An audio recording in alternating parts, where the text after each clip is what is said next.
आहे असं आपल्या प्रधानमंत्री नरेंद्रजी मोदी साहेबांनी एक पत्र काढलं आणि त्याच्या आधारे हा दिवस आपण साजरा करतोय।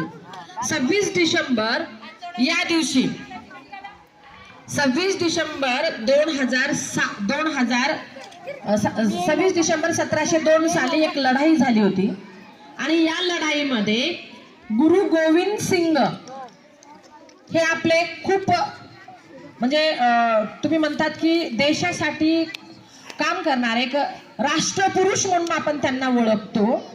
या गुरु गोविंद सिंग यांचे 4 मुलं, आपण मुलं म्हणतो पण शीख भाषेमध्ये त्यांना साहिबजादे म्हणतात, बरोबर आहे। ह्या गुरु गोविंद सिंगांचे 4 मुलं, हे 4ही मुलं देशप्रेम म्हणजे लहान वयामध्ये देशासाठी आणि धर्मासाठी अलग लक्षात शहीद झालेले आहेत।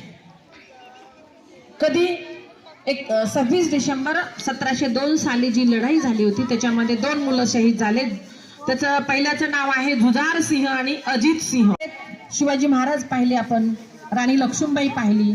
राणी लक्ष्मीबाईचं ब्रीदवाक्य सांगा बरं, काय म्हणायच्या लढत असताना? काय म्हणायच्या? मेरी झांसी नाही दूंगी, बरोबर आहे का नाही? म्हणजे प्रत्येकाचा एक मूलमंत्र होता आणि तो मूलमंत्र घेऊन ते जगायचे। जय जवान जय किसान, पुन्हा अटल बिहारीजींनी जय जवान जय किसान जय विज्ञान, बरोबर आहे की नाही? अशा प्रत्येकाच्या लोकमान्य टिळक काय म्हणायचे सांगा बरं? लोकमान्य टिळकांनी कोणती सिंहगर्जना केली होती? कोणीतरी सांगा एखाद्याने।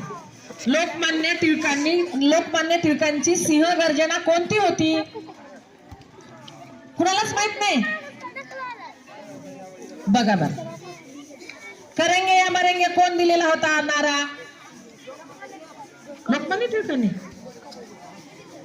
बघा आता मला सांगा, इतिहास हा 100 मार्कासाठीचा विषय आहे आणि तुम्हाला त्यांच्या घोषणा, त्यांचा मूलमंत्र सुद्धा तुम्हाला आठवणीत राहत नाही। तर 1702 साली 26 डिसेंबर 1702 साली गुरु गोविंद सिंगाचे 4ही मुलं शहीद झाले आणि त्यांची आठवण म्हणून राष्ट्रीय वीर बाल दिवस म्हणून आज रोजी आपण साजरा करतो। मग याच्यामध्ये लहान मुलांनी सुद्धा त्यांच्यासारखा आपल्या भारताचा जो इतिहास आहे अतिशय शौर्यशाली, अतिशय गौरवशाली इतिहास आहे, त्या इतिहासाची आठवण म्हणून, यांनी केलेल्या कार्याची आठवण म्हणून हा दिवस आपण साजरा करतो। आपल्या शाळेमध्ये एक विद्यार्थी होता, काय नाव होतं?